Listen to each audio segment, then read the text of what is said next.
Hi, my beautiful friends, Sophie here, and today I'm going to do a slightly different video. So this is for you if you are a woman in your 50s and 60s and you are feeling a little bit lost right now. You're feeling a little bit like, oh, I just feel lost, disoriented. I'm not loving the life that I'm living in right now. I'm not loving the body that I'm living in right now. And this, on a deeper level, it's almost like this isn't what I expected it would be. And so if you are suffering, then I want to, if you like, pull the curtain a little bit back on what I do as a coach in helping women to really turn things around, to get in and deal with the root cause of what's really going on. So that's what I'm going to show you in this video. I'm going to give you a lovely shift that you can go away and you can start thinking about, and you can become aware and intentional about what's really going on with you. I want to help you to understand what's really going on. And then I want to give you a little shift, a little North Star that I think will really help you. So most of the time, women in their 50s and 60s, they come to me, or I see, hear them speaking, or they ask me, email me, and they're misdiagnosing what's really going on. So it shows up as physical, doesn't it? Very often it's, oh, I've got aches and pains and fatigue and perpetual low energy and brain fog, and perhaps you've gained weight, or you're just not feeling very good in your body, whatever's going on. And so you think that is the cause of the problem. That is the problem. If I could just feel better in my body, then everything is going to be okay, right? But that's not quite right. That's not quite what happens, because those are symptoms. They're not the real problem. They're not the problem underneath the problem. They are simply symptoms. And so what we do in misdiagnosing, well, and I'm not saying that there are very real physical issues, but we think that is the cause of feeling lost, unhappy, our confidence out the window, being frightened of aging, right? We think those things are the problem, and they're not the problem. We need to get to the real problem. And the great news is that once you really understand what the problem is and you deal with that first, then and only then can you apply a strategy to deal with those physical issues. But we sort of get the cart before the horse. We do it the other way around, right? We look for all these external things outside of ourselves. Oh, well, I've got thinning hair. That's making me miserable. So I'm going to, and unconfident, make me feel old, or belly fat, or whatever it is. So I'm going to go on this diet, or take this medication, or take this supplement. And then I'm going to feel confident again. Then I'm going to feel okay. Then I'm going to feel happy. But the thing is, you don't. Because you can try and do that, and in some ways some things might help, some things might not, but it's not going to make you feel happy and confident and thrilled about aging. So it's just a perpetual thing that goes on and on and on. So let's deal with the root cause. So the root cause is that most of the time you have been trying to meet your needs, because we all have the same 6 universal human needs, but you've been trying to meet those in a way that is harming you rather than helping you. So let me explain. We all have 6 basic universal human needs, and I will list them out in the description so you can look at them, but I'm going to actually say them out loud now. So our universal needs are: number 1, certainty; 2, significance; 3, variety; 4, growth; 5, love; and 6, contribution. Okay, so we have those 6 needs. And when we're younger, a lot of the time we meet those needs, or those needs are met kind of naturally. We're driven, most people are driven. We have 2 prime drivers, most of us. So if you looked at that list, most of you are going to go, oh yeah, I am primarily or have been primarily driven by the need for significance, feeling that I'm important, feeling that I matter, feeling that I have this incredible place in the world, that my life has meaning, and nothing wrong with it. But for some people, that is their primary driver. And for almost everybody, certainty is, I need certainty. I need to have certainty. And then the others, some people need more variety than some. Some people have more of a need for growth than others. Some people have more of a need for contribution. A lot of women that I work with do, but they over contribute. People pleasing, fixing, doing for others. So they're meeting that need in a way that is harming them. And then there's love. And you know, love can be very directed outwards as well as women, rather than loving ourselves.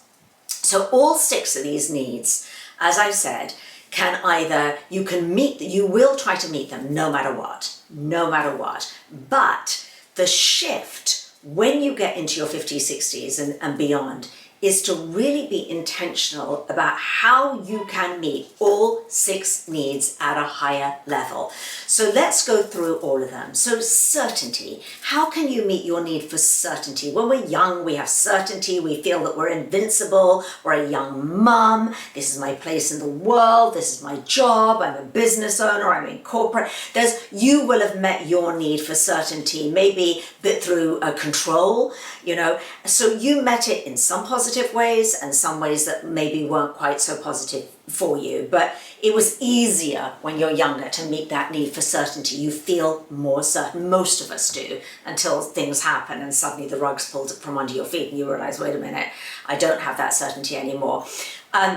Significance. You know, some of us, not all of us, have had an opportunity to really meet that need. This is how I feel significant. And it can be whether it's, you know, as a room mum at school, or whether you've got a career where you feel very successful and very significant, or, you know, whatever. We meet that need in different ways. And then there's the need for variety, having different experiences, eating different food. There's so many different ways that we meet that need for variety. Growth. You know, we meet that need when we're younger because we kind of have to, because we're in career mode or mum mode and our kids are growing and we got to kind of grow and change with them, right? And then there's the need for contribution. Often we have to, I mean, we're contributing, we're raising kids and we've got elderly parents, and we're always contributing our time and our resources to others. And then love, okay? So that's what happens when we're younger. And there can be positives and negatives of all of those. You know, the real deeper work that I've done a lot of over the last 30 years is really understanding how I can meet my needs, even as a younger woman, all of those needs at a higher level in a way that is more expansive and empowering, rather than something that depletes me. But now, as a woman in her early 60s and the women that I coach, these start really shifting. So how you can meet those needs differently becomes really, really exciting. And once you're aware of those needs and the fact that you are driven by those needs, the question becomes, and I'm asking you, I wonder how you can meet those 6 human needs at a higher level. So let's go through them, shall we? But first, before we do, here is an invitation. And this has been very much part of my own personal journey. Most of us are driven, as I said, by 2. There are primary drivers. What I want you to do after this video is to look at the list and go, which 2 are my main primary drivers? I'm going to say for 90% of us, it is certainty. For a lot of us, it's significance as well. But some people, it is more contribution. Some people, it's more growth and variety. So just understand what has been have been your main drivers. And we've all got different personalities. It's a little bit different for all of us. So have a look at that.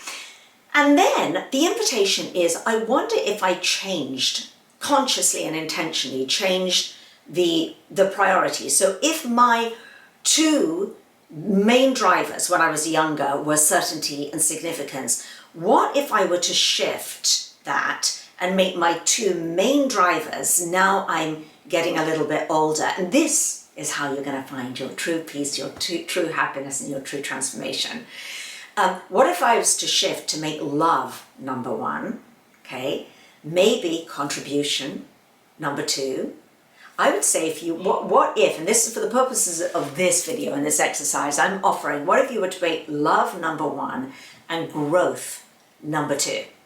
Okay, and then there can be contribution and variety and significance. You're going to meet all the others anyway. But the point is, I wonder what the main drivers are, and you can change. So as you get older, you can go, I need to change. There's something that needs to shift up here. And once you're aware of this, you're like, oh yes, I used to get my significance through fill in the blank. It could be through looking gorgeous and beautiful and being the whatever it was. You know, we lose a lot as we get older. We lose our identity as the young, beautiful woman or the whatever it is. So it's not that you have to wave bye-bye to that and you're never going to feel significant again.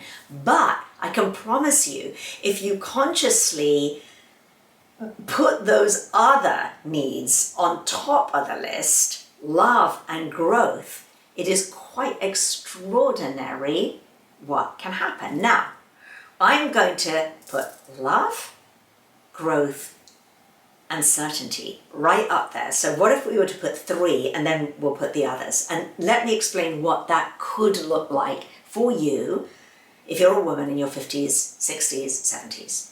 So if love comes first, so how can you meet your needs for love? And I'm not talking about romantic love. I'm talking about deep love, loving yourself, because you cannot serve from an empty cup. So how can you meet your need for loving, and I mean really loving and taking care of yourself at a higher level right now? And I don't know what that answer is for you. Only you know what that answer is, but I'm posing a question, because if you ask yourself a powerful question, you're going to get a very powerful answer. So how can you meet your need for love, for loving yourself? Really loving yourself in the way that your 90-year-old future self wishes that you would love yourself. So how can you meet your needs for loving yourself at a higher level? And that's different for everybody. For some women, it's like, you know, I need to really start taking care of myself. I need to start nourishing my body with beautiful healing foods, moving my body differently, taking care, I'm going to love myself by really taking care of me and my beautiful temple, my spirit vehicle, the vehicle that's seeing me through. Can you see the difference between that and I've got to find a supplement for my thinning hair, I've got to take a weight loss medication, I need to lose weight? Can you see? One is punishing. You're trying to get certainty through doing something that is punishing and is not going to give you a long-term result anyway or make you happy. And the other is very, very different. Is how can I love myself? How can I meet that need? Okay. 2, how can you meet your need for growth at a higher level, for growing? Because to grow is to feel alive. If we don't grow, we go. You want to feel alive. And most of the women who I think are the most beautiful, gorgeous women ever, and one of them is you can't actually see it, it's a picture behind me on the wall with a mentor. Most of the women that I think are the most beautiful are women who are over the age of 80. Jane Goodall was one of the women that I just absolutely revered and thought was one of the most beautiful, gorgeous women, because she was always growing and finding out and discovering, and she had, it was just this journey of growth that kept her young and absolutely beautiful, and that sparkle in her eyes. So how can you meet your need for growth? Is it doing something you've never done before? Is it writing that book, starting writing poetry? Is it painting? Is it doing something that's really challenging that you never thought you'd be able to do because only young people can do that? What is it? How can you grow? This is so important for your brain health aside from anything else. So how can you meet your needs for growth at a higher level? Okay? And then how can you meet your need for certainty? And I'm putting this in there as well because we all want to feel certain. Okay, now in the past when we were younger, we would meet our need for certainty, but I've got to have everything right on the outside and my life all set up and all the boxes checked and everything in place. But then we get to a certain age and we realize there is no certainty. There's the friend that got the diagnosis, the person who suddenly dropped dead of a heart attack. Unfortunately, we realize that the only thing that is certain is that everybody is going to eventually be taken out one way or another. So we want to meet that need at a different level from within. Instead of externally, I need to be certain that this is the right diet or this is the right supplement. Again, bring yourself back to your own agency. You have agency, you have power, you have wisdom, you have intuition that you can be certain of. And that's really how I wanted to finish this video, is that instead of outsourcing all of this to somewhere outside of yourself, and particularly the certainty piece, oh, well, I've got to get the right thing, the right guru, the right this, the right that, instead of outsourcing and in the process disabusing yourself of your own agency and power and ability to literally rewrite your age story going forward, your health and age story going forward, bring it back. So how can I meet my need for certainty? What would I have to say to myself every day to feel safe and certain from within? And for all of you, it's going to be different. For some of you, it'll be your faith that you'll just lean really, really deeply into on a deeper, more profound level. For some of you, the certainty just comes from stillness. Some of you, the certainty will come from wisdom and ancient traditions. Sometimes the certainty will come from self-belief, which is really the big piece that I work on with my clients week after week, month after month, year after year, is their own self-beliefs. Because our beliefs drive our reality. They will create your life, whatever you believe. So that is the most important part. So, meeting your needs at a higher level. And then, and only then, does the strategy come into place. Yes, we do. In my book, doing what I do, we do need a strategy, and we need a good, loving, solid, evidence-based strategy to be able to take care of ourselves, right? But before we do that, let's deal with the problem underneath the problem so that we don't age feeling that our light is going out and we're being looked over, and we're becoming irrelevant and invisible. And then depression sets in. And then every now and again we raise our head up and then go, I just got to push myself and try, and why aren't I so motivated? And that just leads to more unhappiness. It's not your fault. We're just going through this beautiful journey of life. And at this stage, you get to a certain age where you can choose how it's going to be, how you're going to do this, how you're going to navigate this next chapter. And this is just one of many shifts that I give to my clients to really look under the hood, or if you're in England, underneath the bonnet, to really, really see what's going on with you and to get some understanding of what drives you, what your needs are, and how to meet those needs. Always, how can I meet those needs at a higher level? So I will give you two things in the description to this video. One is my brand new 5-shift masterclass. Please watch it. I'm often creating a new masterclass when I feel very inspired to do so. So each, over the years, they change up a little bit, but my signature thing is 5 shifts because I like to give women 5 takeaway shifts that they can go and do right away. So I'm going to link to that. Please watch it. It's less than 30 minutes and it'll really, really empower you. So watch that.